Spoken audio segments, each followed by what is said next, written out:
We're back with Thompson to Clark, Double G here, Brad here, and we're going to talk some Giants baseball, but I had an idea because of basically what happened last week and what we are, if you have the World Series on in the background, Rangers and Diamondbacks game 3. So there's a nice little past, present, and future situation going on. We'll talk about Bob Melvin. That is the future of this Giants squad. Talk about Dusty Baker, the past, and then the current, the present is Bruce Bochy and his Texas Rangers against these just the Diamondbacks that just never go away. No, man. You know, they had like a minus 15 run differential in the regular season. Yeah, and what did Philly have? Like a plus 81 or something like that? I mean, it was like, mismatch from the start. But again, who plays hot? And that's the beauty of baseball. Everybody, we got to change this format, all this other nonsense. Man, you know what? If you're playing good baseball, and you're making the plays and you're getting the timely hits, that's baseball, man. That's absolutely the way it should be. And I love this playoff format. I don't have any problems with it. I mean, if the Giants won 108 games, went to the playoffs and lost, got the first round bye and then lost 3 games to none, I'd say, then it was a fake team, man. I mean, this team wasn't built for October. You got to be built for October. And I think Torey Lovolo's got his guys just cranking, man. And Bochy does too, of course, but it's, man, it's exciting. I don't have a problem with the way the playoffs work. Obviously, the Giants got ousted in that 2 out of 3 series against the Dodgers a couple of years ago. That was not fun. Right. But that was more the seeding than anything else to me. Yeah. I mean, you could tinker with the seeding. You could also make the NLCS, the divisional round. You could also make that 7 if you wanted to. That would extend some things. You may have to have less off days to get this thing wrapped up by November. And it's funny because I just saw, I think it was a couple days ago, the 9th anniversary of Madison Bumgarner in 2014, and I was like, wait, the series went 7 and it was over. Like, we're barely in like game number 2 here. Yeah, exactly. Yeah, that's I mean, that's the only problem you get when you get extra teams. You get extra rounds of playoffs. You're going to go a little bit longer, but they remedied that by having no travel days. Yeah. For the first round, all 3 games at the higher seed. And I like that because you should have an advantage. If you're a higher seed, what better advantage do you have than the fact that you don't have to travel? Yeah. You just stay at home and you get your home crowd for 3 games. So if you get ousted in that, hey, that's on you. Yeah, no, 100%. I think what happens, and this is going to happen when you don't have your big time favorites in there, they're going to point to the TV ratings. And of course, the Arizona Diamondbacks are not nearly the national draw that the Dodgers would have been. The Yankees and the Red Sox didn't even make the playoffs. So there's really no argument for those guys. But it's really about the stories, right? It's about the network's ability to tell the story of the Arizona Diamondbacks, to give people a reason to watch who may not be baseball fans except until the World Series. And that's just going to be harder than harder as it goes, as the media, as we know it, exists, the way that cable works today. I'm sure there are some folks who might be tuned into the World Series if they didn't drop their cable. And Fox is one of the only networks that doesn't have a streaming service. So unfortunately for you cord cutters, there's no way to watch the World Series if you were cutting the cord. So on Fox Sports, so the Fox Sports app on the Apple TV. Now I have Hulu. You have Hulu Live as well. Yes, yes. You and I, with our 4K TVs, and I don't know how it works for anybody else, but Hulu doesn't carry 4K programming. other than its original programming that's not live, that's not DVR'd and whatnot.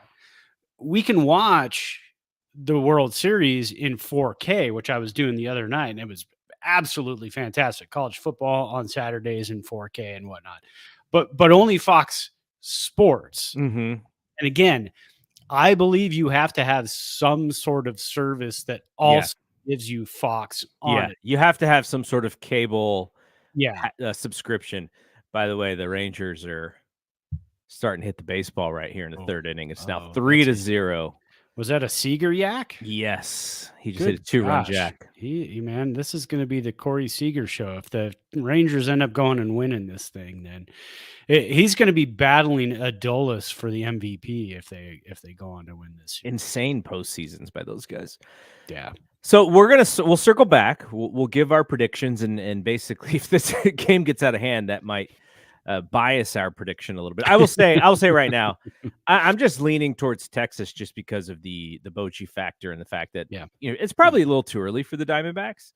But that is where I lean. But hey, they went out and they spanked him in game 2. So Arizona is here to play. All right, let's talk about the future here with Bob Melvin. You and I were going back and forth in text on the press conference. I did a short little mini podcast only episode of this show after that was over. And so you haven't had an opportunity to talk about Bob Melvin officially joining. We talked about it last week as if it was almost a done deal. But now that you've had a week, what do you feel? How do you feel? I'm glad we didn't jinx it. There's that.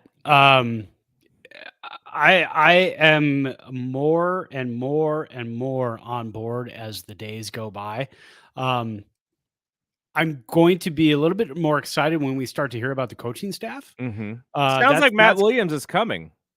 That's what it sounds like. See, I've been kind of out of the loop this weekend.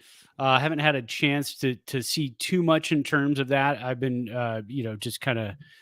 My wife and I had our wedding anniversary this weekend, so we just kind of hung out. But then I was working on the cars because you can't have too much fun. You gotta go work on the cars sometimes, and so that kind of took me away from a lot of sports news this weekend, unfortunately. But yeah, I am digging this more and more. I think the Giants got exactly who they wanted. That Bob Melvin, it seems like from everything we've heard so far, was the target in the offseason. If San Diego was going to let him talk at all to the Giants were going to snag him and make him their man, which we're not used to as Giants fans. We're not used to, pinpointing somebody in quote unquote free agency and saying, this is our guy, we want this guy, and then getting that guy. We're not used to that as Giants fans over the last 10 years. So it's exciting. I think I want to see what type of baseball we get. If we start getting some old school baseball back, a little bit of the analytic and feel mixed to it, which I think we will. I think Bochy is more, more than 50% on the feel side. I think Kapler is more than 50% on the analytic side. I think Bob Melvin is that in-betweener. And so I'm excited to see that we get that nice mix again. I would love to see a 5-man rotation, 6-man rotation, because 6-man rotations are kind of a thing now in baseball. I don't think I want to see openers anymore. I want to see what Bob Melvin brings to the table in terms of filling out a lineup card day in and day out without heavy platoons. Of course, this all completely falls on free agency and what the upper brass can do. Do the pocketbooks open? Do we go over the threshold for a year? All the talk, everything that's been floating around from the Greg Johnson comments. It's kind of, nice to have Bob Melvin in place. Nice to have Farhan back. He's building up that minor league system. So I'm excited, man. It's crazy because usually this time of year, I'm a little burned out from baseball, especially if the Giants aren't in the playoffs. Usually this time of year, I am definitely burned out. I'm like, I've changed my focus to hockey, the football. I'm kind of working on that. And then maybe, especially this time of year, it's time for classic horror movies, getting ready for Halloween. But I am fully entrenched in Giants baseball right now. I am on board and ready to start the season already. I'm ready for spring training, man. I'm ready for free agency. I'm ready to see what direction we go. What did you think about what Andrew Bagley wrote about the Giants possibly being in on the Matt Chapman situation? Chapman did not have a good year last year offensively. Right. I mean, defensively, he is fantastic. He is one of those guys that, could be, in my mind, you look at him and you go, well, that's, JD Davis was starting to put the glove together. Casey Schmidt obviously can play third base. But if you can get a guy like Chapman, especially on the cheap, he kind of fits the Giants mold at this time of his career. He's 30 years old, coming off of a rough season.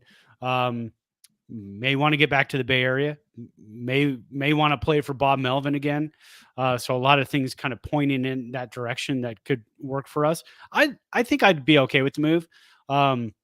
I mean, we've seen his numbers. He can hit like 220. Unfortunately, he can hit 207. I think one of his batting averages over the last few years. So that's the rough part of Matt Chapman, but the power and the glove, I think that can kind of fit into what the Giants are looking for. Shore up that defense, get a better glove at third base, and a guy who could hit 25, 30 home runs. I mean, again, we talk about JD Davis, but we saw the gigantic slump in the second half. Oh my gosh. After he was off to a tear. So you can't have that. It's some consistency like Matt Chapman, even though he had a rough year last year, he had 2 home runs in the last weekend of the season. So, it's there. The power is there. The glove is there. It's the batting average is not there. But Bob Melvin, we know, can work with him. I read something, or maybe it was in that Baggerly piece, but I think he wrote that the reason why Marcus Semien was able to play shortstop, and they were concerned about the range, but what alleviated that concern is Matt Chapman on that side of the field. And so you look at Marco Luciano on that side of the field, maybe he's not going to be as rangy as Brandon Crawford in his prime, but if you have a stud right next to him, that probably helps him, especially in his rookie season, if he's going to be the shortstop.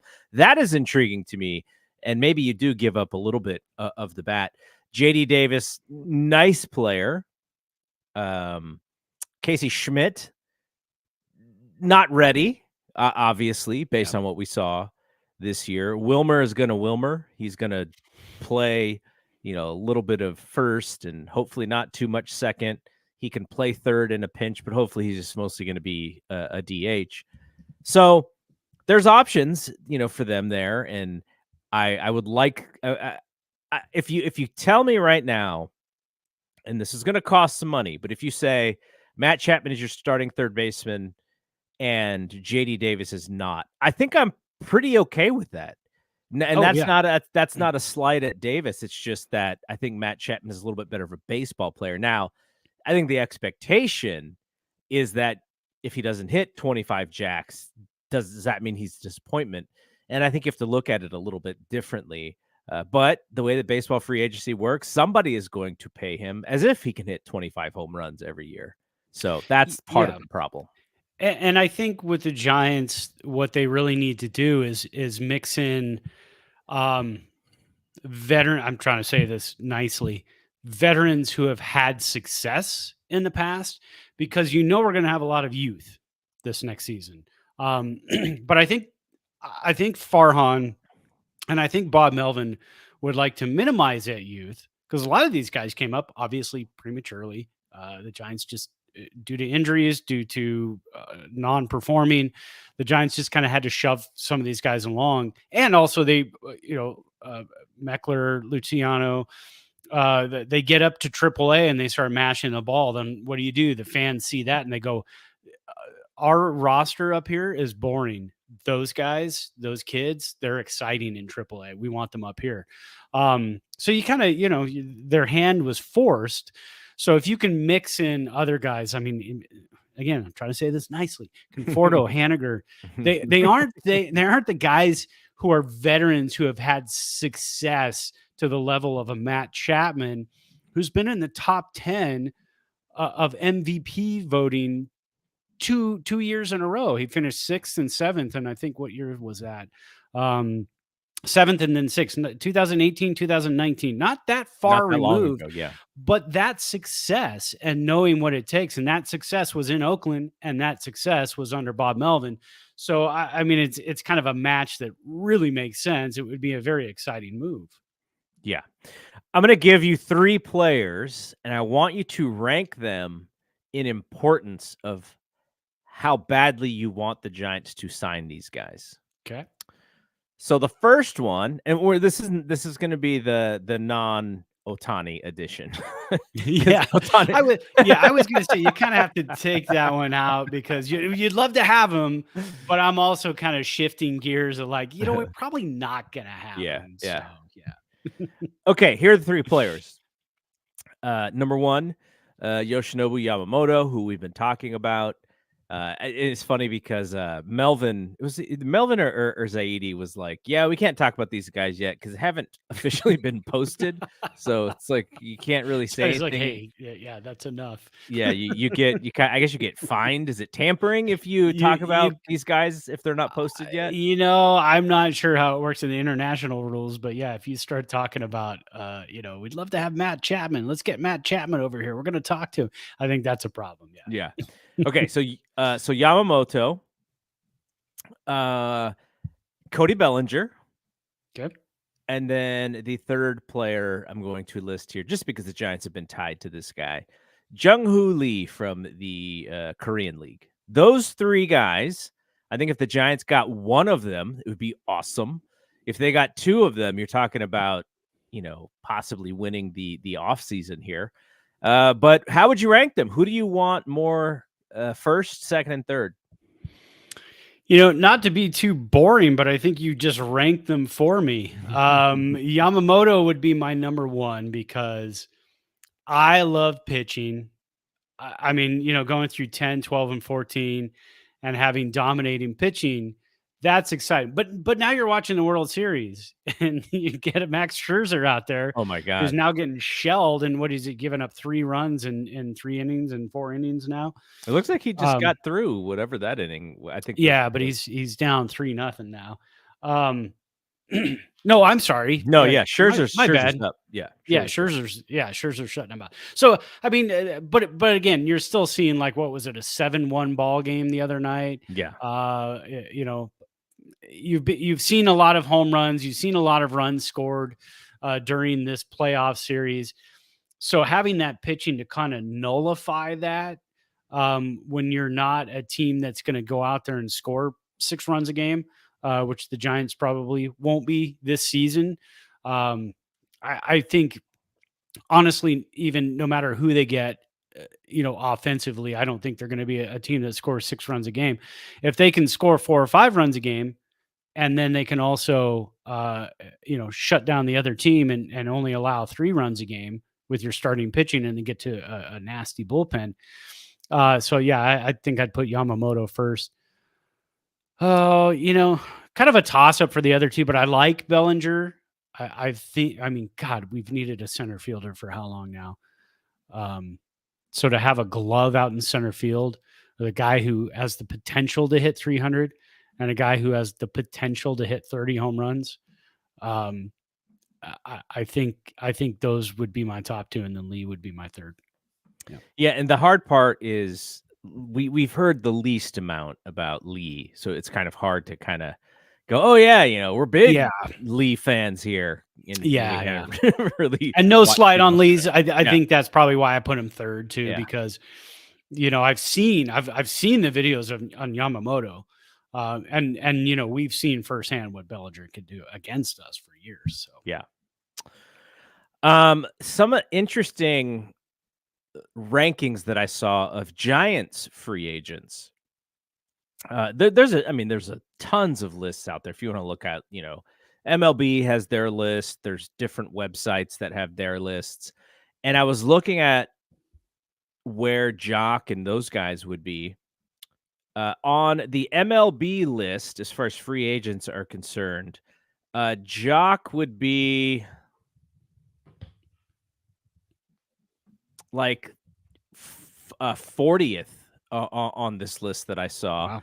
Alex Wood was like 50th on another list that I saw. Conforto.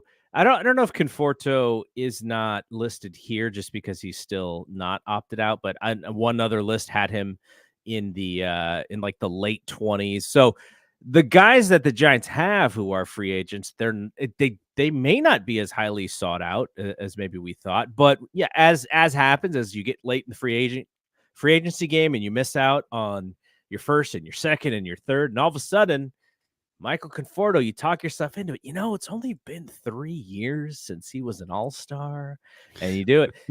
And so I don't know that I wonder if that does play into the Giants' hands. I doubt it. I kind of doubt that it does. But it would suck for Conforto if he opts out and then it's just like, oh, we got 1 year deals for you. Well, take your pick. And it's like, oh, I just had some, at least a little bit of security with the Giants, and then I just opted out. So, well, I mean, and he's got, if he opts in, he's got a starting job. Yeah. I mean, we know that with the Giants, he's got a starting job on a team that could possibly compete. Again, it's unfortunate that you can't wait to see who the Giants get, because if the Giants do get Yamamoto, then Giants do get Bellinger, and Conforto all of a sudden goes, and Manaea opts back in, and he goes, that's possible. Maybe I stick around and see what this team can do, especially with Bob Melvin now. And I failed to mention that last week that, with Bob Melvin being the manager now, does Sean Manaea all of a sudden go, hey, I love Bob Melvin. I pitched for Bob Melvin. He knows what I can do. I had some good years under him. So I think I'm going to stick around for one more year and kind of see where this goes. And maybe same thing with Conforto, even though he hasn't played for him. Now he's got like one of the most well-respected managers in the bigs right now. And wow, another shot at Kapler, man. Oh no, I'm just kidding. Yeah, I mean, I just think it's hilarious when they're talking about Melvin and what he brings to the table. In the back of my head, and I'm just thinking, wait, did Kapler not bring that to the table? Is that a shot? Apparently not, because if he did, he'd probably still be here. That's the thing. Zadie's still here. If Kapler brought all that to the table, he'd still be here. I still think Kapler is a great baseball guy. I mean, absolutely fantastic. I think he's good with, his teaching. I think he's good with, maybe managing some of the younger guys coming up in the minors. Player development, all of those things. I think is great. I mean, he obviously still has a long career ahead of him in the game. I mean, gosh, it's been around for a while, and people really don't have anything bad to say about the guy. Okay, I'm not that I'm going to disagree, but I will tell you, what a friend told me. Okay, somebody he knows, I guess, did something with the Giants home games. I don't know exactly what the job was. I'm not exactly sure what that person did. It had something to do with the clubhouse, I think. And he said that Gabe was kind of a chore to deal with, Now, some of this is before the game, may have the game face on, right? After the game, depending win or lose, may have the game face on. So I'm not going to, to take that piece out of context. That could very well have been the situation, but probably, maybe he's just a little less personable than some other people in that scenario. I was gonna say, I think he's a low personality guy. I don't think he's the guy in the room that's going to fire everybody up, that's going to be the rah-rah guy. And then when things start going wrong, he's not the guy who's going to go in and overturn the table, and knock over your chess game or whatever it was that Jock Peterson was playing. What was that game? the card game? Was it a card game? I think it was a card game. Yeah. It was like a Filipino card game or something? I think so. Yeah. I'd never heard of it before. When they mentioned it, I was like, I don't even know what that is. All right, now let's. So we talked about Melvin. We're going to be talking about Melvin for a lot every week until the season starts, and for the next 3 years. Yeah, for the next 3 years. Let's see. Knock on wood. Will we still be doing this podcast in 3 years? Yes, we will. I will be 50 by then. I don't know what that's like, Garrett. As I just turned 50. It's all, after that, you just keep going. You Hey, just man, keep doing what you're gotta doing. embrace it. That is the wisdom that I seek is how do you just age gracefully? That's the wisdom. I just age. I don't know about the gracefully part. All right, so let's talk about Dusty. Dusty was somebody who early in his career was a little bit of a thorn in the Giants' side because he had a long history with the Dodgers from 76 to 83. Before that, he was on the Braves. He played with Hank Aaron. I think he was like on deck when Hank Aaron hit the home run to break Babe's record or He something like was, that. yeah. Yeah. And you kind of look like we love looking at Baseball Reference. Dusty Baker I'm just going there right now because I do love it. was 19 when he got his first at bats Wow, with man. the Braves. As a 23-year-old, he was in the top 25 of the MVP race. As a 31-year-old, he finished fourth in the MVP, had his best season up to that point, probably for his career, 1980 at 29 jacks and 97 RBI. There's a stolen base category here that I can't find. Oh, he double-digit stolen bases, and he won the Silver Slugger. The following year, this was the strike-shortened year, seventh in the MVP race and a Gold Glove, the first time he'd ever won the Gold Glove. And then in 82, also made the All-Star game again. And then in 83, that was his last year with the Dodgers. He goes to the Giants in 1984. I can remember my dad saying, "We don't need that stinking Dodger, Dusty Baker." But in hindsight, we were so thankful that that stinking Dodger came to the Giants because he Oh, yeah. created a little bit of lineage there with the team. He would finish his career with the Oakland A's, stayed in the Bay Area for his 36 and 37-year-old seasons. And then when we would see him again was when he was on Roger Craig's staff with the Giants as was he a first base coach and a hitting coach? I forget exactly what he did before he became the manager. Yeah, I don't remember either. I was I'm just gonna about look to look this that up. up. Yeah. But Baseball he was Reference has a coaching page it for does, yeah. coaches too. I just can't find it. Manager He page. was one of those guys too, those guys back in the day who would walk more than they would strike out. And you look at the walk numbers and you look at the strikeout numbers and you go, Dusty had 8,000 plate appearances and only struck out 926 times and walked 762 times. So pretty close there. I mean, because there was a couple of seasons where he out walked his strikeouts. Like one year 40 to 27, another year 72 to 59. Just an on base guy. And I love looking at numbers too from MVP candidates. Like he finished seventh in MVP voting. Well, I'm not going to use that year because 1981 was a strike year. Yeah. 1980 finished fourth in MVP voting. He hit 294 with 29 home runs. That was enough to get you fourth in voting in MVP. Also, he was a good glove guy too. I mean, that was the other thing about Dusty. He was also a good glove guy. So, yeah, Baseball Reference. I could be on here all day. Actually, Wikipedia has a nice little summary about what happened and how Baker came to the Giants. So I'm going to read from Wikipedia.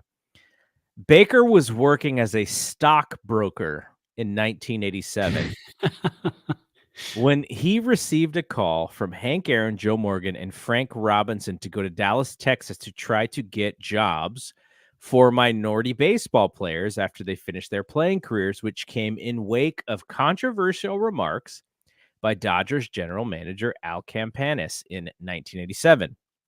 While in Dallas, Bob Kennedy, senior baseball operations executive for the San Francisco Giants, told Baker that Al Rosen, general manager, asked to see Baker about a possible job. On the advice of his father, Baker, alongside his brother and daughter, set out to Lake Arrowhead to pray and seek guidance to decide whether he should see Rosen and possibly return to baseball. However, while checking into the hotel, this is insane, Baker encountered Bob Lurie, Giants owner, which seemed a sign for Baker to take an opportunity when it was offered. When Baker eventually met Rosen stated interest in having him serve as a first base coach, which differed from Baker stating interest in possibly being an assistant manager because Rosen thought he would be better suited to manage on the field. Baker set out a goal to try and manage within 5 years. He would step down. Baker's coaching career started as first base coach for the Giants in 88, and then he spent the following 4 years, 89 through 92, as the hitting coach. In 92, he managed the Scottsdale Scorpions in the Arizona Fall League, and then in 92, Roger Craig was fired. Bob Quinn was named general manager, and the new ownership led by Peter McGowan. And then in December of 92, this is not, I wonder what the date was that Barry signed, because it's pretty close to when Barry signed. Yeah. Baker was hired to manage the ball club, becoming the 7th Black manager hired to manage a Major League Baseball team. Now, this is fun. He beat out, for this managing position, John Wathan, former catcher of the Kansas City Royals. Davey Lopes, though, another dirty Dodger, but he was drafted. He was drafted by the Giants, which I did not know about that. Tom Troublehorn and Ron Gardenhire. So those would have been the possible managers if it wasn't for D. Bake becoming the Giants manager. Wow. And Ron Gardenhire then became the manager of the Twins later on. Yes. Had a good run with them. Man, there's just some great names. Yeah, and that's the funny thing is back then we don't know about this stuff. We don't know about all the possibilities of these guys, who interviewed for the manager's position, like Lopes and Wathan. Man, that's crazy. Yeah. I was just looking up to see when Barry Bonds signed. So it would have been like a week before that, right? December 6th, 1992. That's when the news broke. So before Dusty Baker was even the manager. Yeah, that's crazy. That's wow. All right.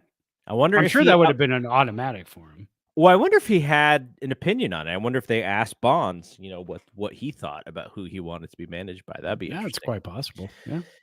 So Dusty, the reason why we're talking about Dusty, not because we love him and not because he was the Giants manager from 1989 through 2002, it is because he and the Houston Astros lost the ALCS to the Texas Rangers. And then Baker decided to step away from the game, and he's not going to be a manager. And it just really accentuates how happy we were for him when he won his championship, his World Series last year, because, that's a long career in baseball. You go back all the way from 1969 to 2023.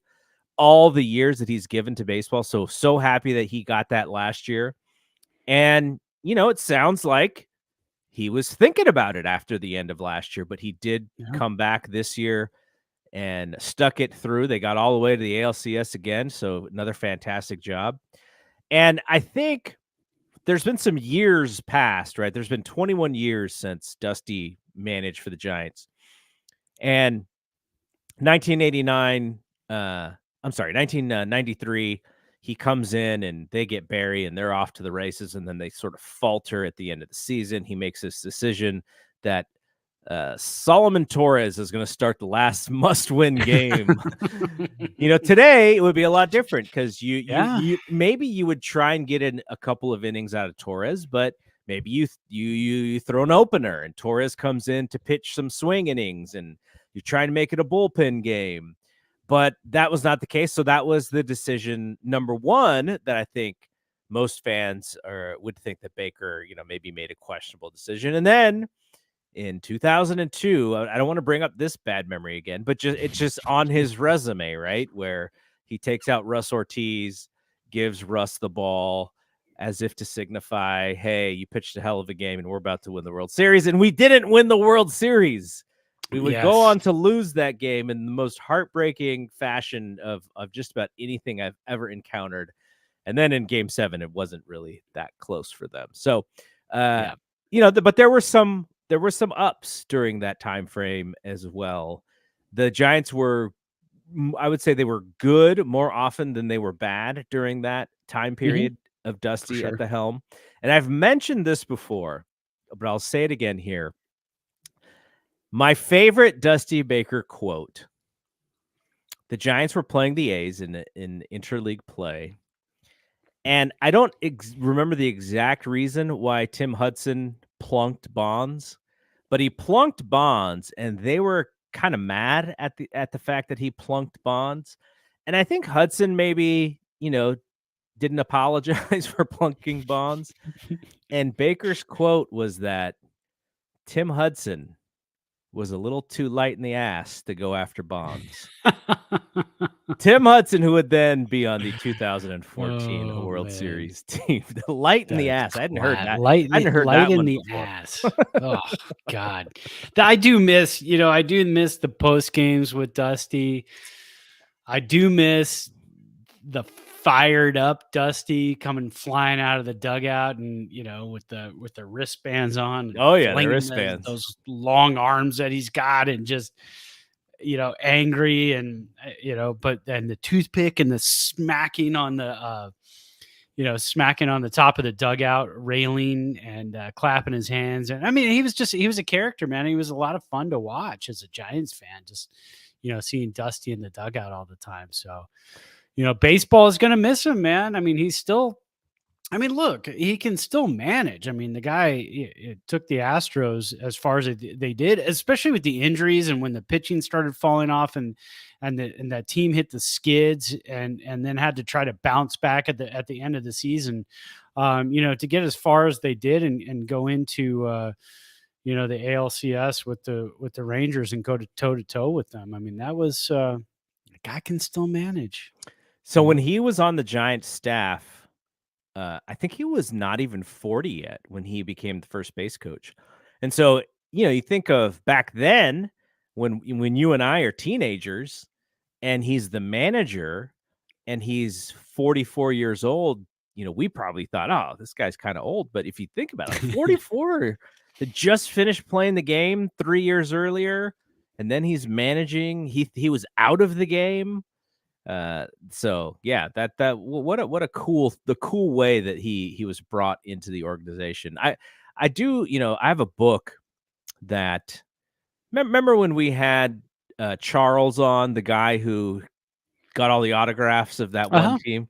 So he told me about this book, and I bought it. It was basically about the 92 season of when McGowan bought the team so that they could stay here. And so I don't know if that's exactly what it's about, but a big portion of it is about that. And so you sort of mentioned earlier how we didn't really know some of these behind the scene things when we were younger. Before next season starts, I want to read that book and have that'll be my goal for next year's opening days, to have that book read by then, because that'll be a lot of fun just to see all the things, because there have been trades that had been rumored that I'd never heard about, and it was like, oh yeah, the Yankees were trying to get Will Clark and they were offering Don Mattingly. I was like, what? When? Yeah. I've never heard of this before.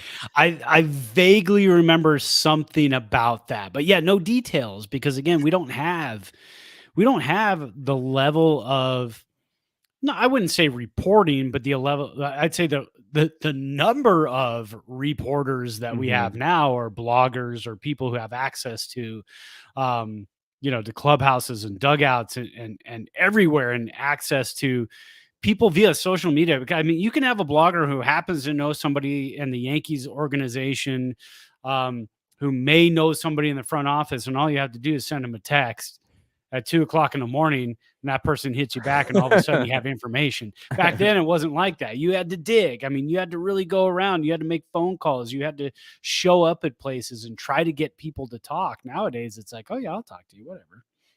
Yeah, But imagine yeah, the that'd be 1992 Bud Geraci's like, "Huh? A text? What do you guys mean yeah, text? exactly. Like What a did like a like typing on a typewriter? Like yeah. that's text? No. Talking He's about a like, "No, phone." I was just in the clubhouse. My day's over. I'm out of the clubhouse now." Yeah, they took their phone, off the hook, so all I get is a busy signal. That's Yeah, how I know they don't want me exactly. to call them. All right, now let's look at Mm, the current Bochy, Texas. They are still up as we are recording. It is the 5th inning. It is 3-0. Texas is leading. Now these are the 3 games in a row in, is it Chase still? What is Arizona's I ballpark believe it called? is Chase Field, yeah, and Max Yeah. Scherzer was pulled because of, back tightness. So, Just the, they could just say he was old. Like, yeah, that's just an exactly. old injury, old. Yeah, just, he was pulled because of oldness. Well, And I I mean, get I hope for I know him because if this thing does go to a game 7, I mean, maybe if he's healthy, maybe he's a part of that game 7. yeah, So for hopefully it's sure. not too bad. Hopefully it's something that he can work through. But Bruce Bochy is on the cusp of in his first season back as manager to win another World Series championship. The third team that he has managed that's gone to the World Series. Now, he didn't win one in San Diego, but he did win 3 with San Francisco.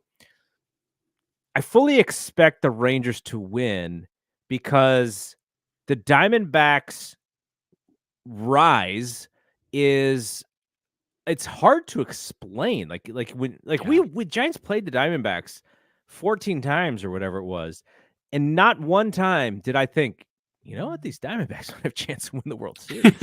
Like never did I think that one No. time. And it wasn't until the very end of the season where I was like, oh man, they're gonna make the playoffs. We thought it was gonna be us instead of them until we fell off at the end there. So do you have a way that you can see the Diamondbacks winning it all? And I say that as uh, one of our listeners, Shelvin, is in Phoenix right now, rooting his butt off for the Diamondbacks. So it's not Nice. that I don't hope that happens, Yeah, yeah. but I'm just really I'm trying to figure out what is the path. How do they do it? Because player for player, it just seems like this Rangers roster is better. Yeah, they have to speed the Rangers to death. I mean, that's their game, speed and defense. They can go on home run streaks. Carroll, Walker, those guys can hit the ball out of the ballpark. And Longo can run into them. Marte is kind of out of his mind right now. Marte is playing fantastic. So if that can keep happening, the thing you have to do with Texas is keep them in the yard too. So if you can keep Texas station to station baseball, you can beat them like 5-4, 4-3. Like the Diamondbacks did the other night. What was the final score of game 2? Was it 7? 9-1. 9-1. Yeah, I think I turned it off when it was 7-1. So that was the whole thing, was the speed, getting guys on base, hitting gappers, running for days. That's kind of what they do. And in this ballpark, you can do that as well. But if you start giving up home runs to the Rangers, they get on base, and that's the other problem too. You see 2-run home runs, you see 3-run home runs from the Rangers quite often. From the Diamondbacks, you see a lot of solo home runs, but you get those guys on base, and man, they're going to run you into the ground. So I think that's kind of what they have to keep doing is getting on base, running the bases as well as they do, and continuing to play great defense in the outfield, tracking balls down, and just keep Texas in the yard. But yeah, I mean, like you said too, I mean, I was going back to look to see how we did against Arizona this year, but same thing. At no point this year was I like, yeah, this is a great team. This team is fantastic. No, No, I we mean, always said they were fun. They were yeah. young. They Mhm. were, we're going to see Corbin Carroll for like the next 7 years, and he's going to be a pain in our sides. Yeah. But it was never like, oh yeah, this team is going to be playing October base. So we just figured it was the Dodgers. We're very thankful for the Diamondbacks. We're Yeah. thankful for that happening. We love the Diamondbacks for that. But now this is a different level. And I don't know. I just think Bochy's going to have the Rangers ready. He knows he's been on, like, if you think of the Giants championships, So I think, Texas may have been favored in 2010 to beat the Giants. I know Detroit was very heavily favored to beat them in 2012. Yeah. I think in 2014 it was probably a little closer to That 500. was a very even. Yeah. But Bochy, I think he knows the stage, and he's like, look, we're the favorites. We're supposed to win this thing, but I managed a team that was the underdog and had a pitcher who was throwing about 77 miles an hour start game one. His name was Barry Zito.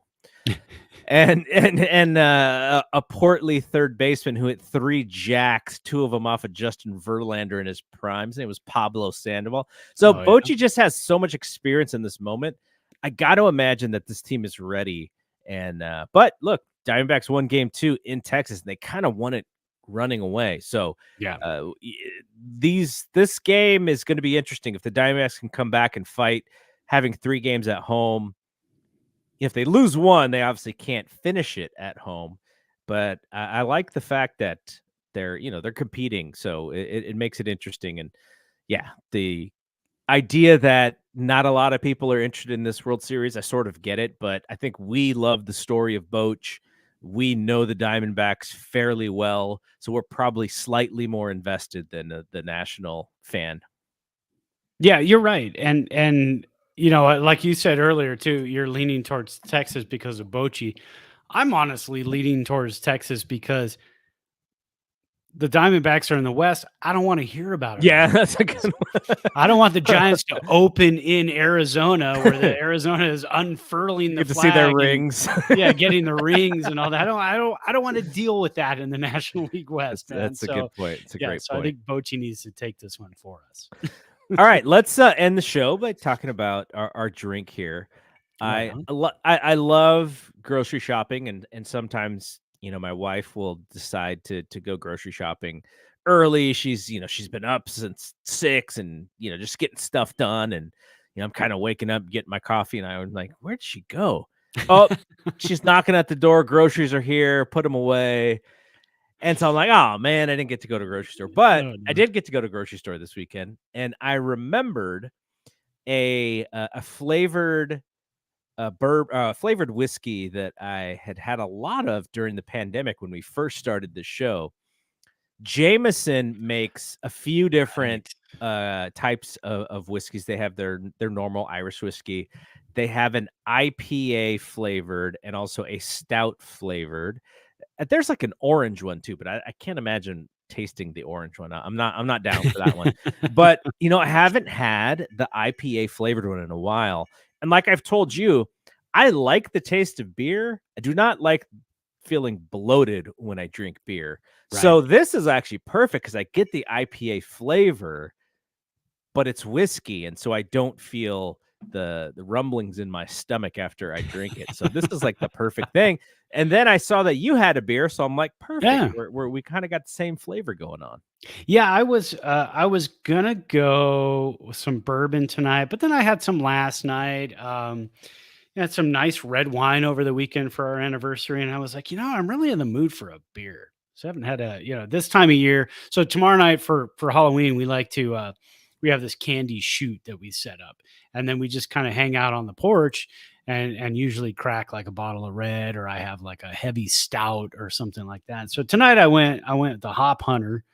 It's a Sierra Nevada classic. My camera can't pick it up. There it is. It's a Sierra Nevada classic. So Sierra Nevada did this like classic 12 pack where they did a vote on their website a while back, and it was like, if you're a fan of Sierra Nevada and you miss these like 8 beers, rank them. And so it's beers that they've retired. They came out, there were seasonals years ago or whatever. So they had Ruthless Rye IPA, which was my number one, and I voted for that. Flipside Red, Hop Hunter IPA was in there, and the Nooner Pilsner. So those ended up winning. They made a 12 pack out of them that come out this summer.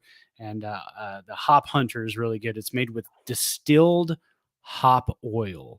So Wow. They actually took the hop oils, distilled it down, and then they refrigerate it then when they make their batches of beer like this, they can put in, and it's like getting fresh hops. It's Oh, not wow. aged hops. It's That's not, interesting. yeah. So it's really good. It's very tasty beer.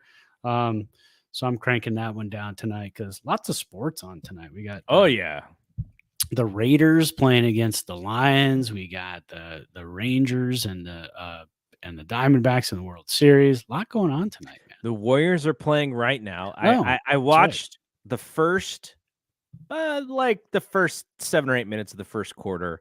Then I put it on pause so that we could come record. So I've been like Trying not to. notifications turned off. I don't want to know anything. And then I'm going to have some dinner, and then I'll go up and take a shower. And while I'm getting ready for my shower, I'll zip through a lot of the game and see how that game is going. So yeah, good segue, because Brian and I will be back on Thursday with our Warriors podcast, Warriors Play. So as we're recording on Monday night, play Monday, they play Wednesday against Kings. So Thursday, Brian and I will have a good 5 games of stuff to talk about. Jeez. And then we can preview the very first in-season tournament. Now, you don't know about this probably, but they did a little, they took, NBA took a little bit from soccer here. Oh. They have an in-season tournament where you have pool play, and you have the Warriors are in a pool based on, I think, record from last year is a big part of it. So they're in like this pool of like 4 teams, I think. And then if you win this pool, then you go out, and then, you have this all season long are these tournament games.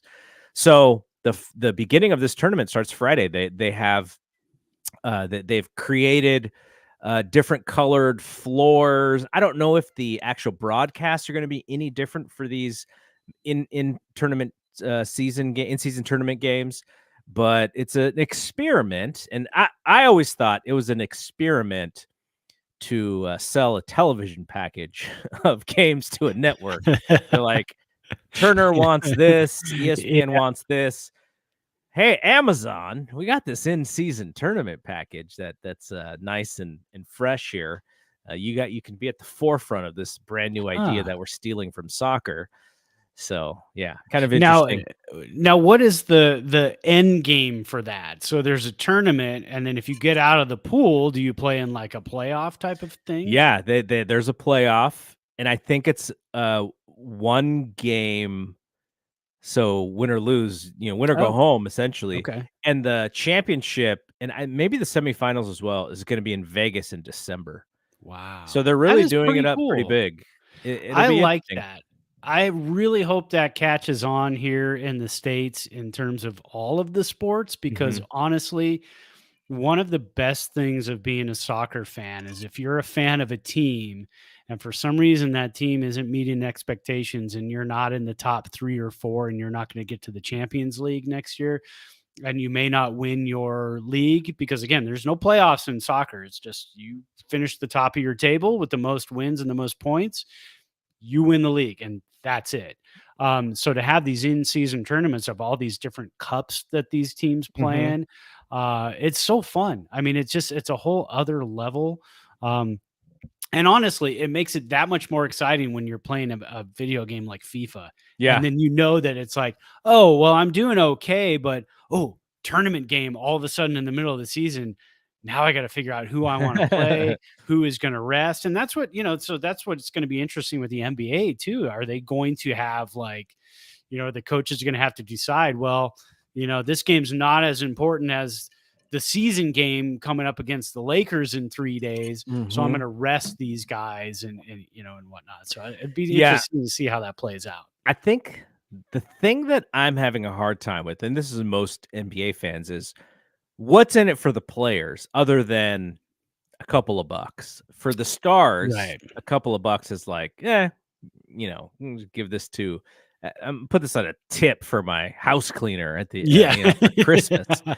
But for some of these young players, there's actual money. It's actually really incentive. Like your number 8, your number 9 on your bench. I mean, gosh, that's a whole other yeah, like you said, a whole other paycheck. Yeah, so you're kind of 'Cause playing yeah, for those guys in a sense to, as far as that is concerned. But I don't know. yeah, I think it's the NBA's got to be really creative and trying to make it important, trying to make it worthwhile, trying to present it to the fans as something different. Because to the fans, it's just a regular season game and it has a shiny new sticker on it. So they're gonna right. have. That's why I'm interested in seeing if they're gonna change up the broadcast a little bit. If they're going, they've already done the floors. They have new floors for every team during these tournament games. That is And cool. we'll see what else happens, but yeah, that's actually this Friday, so we'll see the first one on Friday. Well, me as a non-NBA fan, I'll watch the playoffs.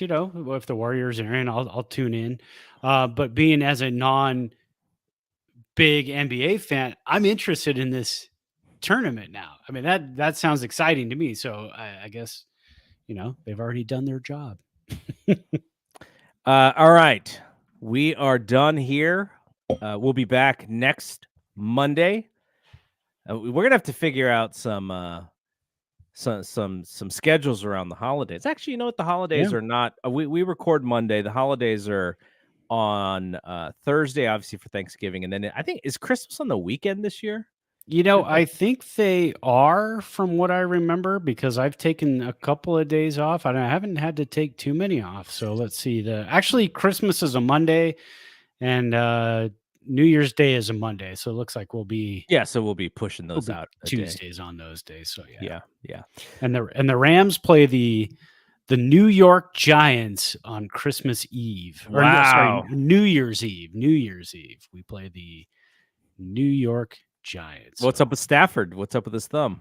He has a strained UCL in his thumb, and he's listed as day-to-day. I don't know. It's his throwing hand, so I don't know about day-to-day. I wouldn't imagine. Who's your backup quarterback? So, well, our backup is dude who came off the bench yesterday. I can't even remember his name. It's his first season with the team.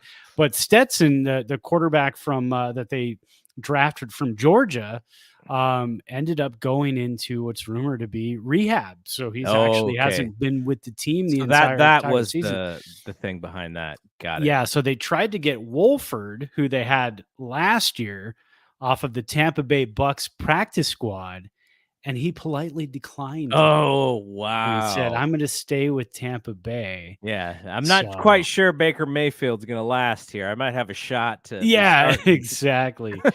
So who knows? Carson Wentz was thrown around.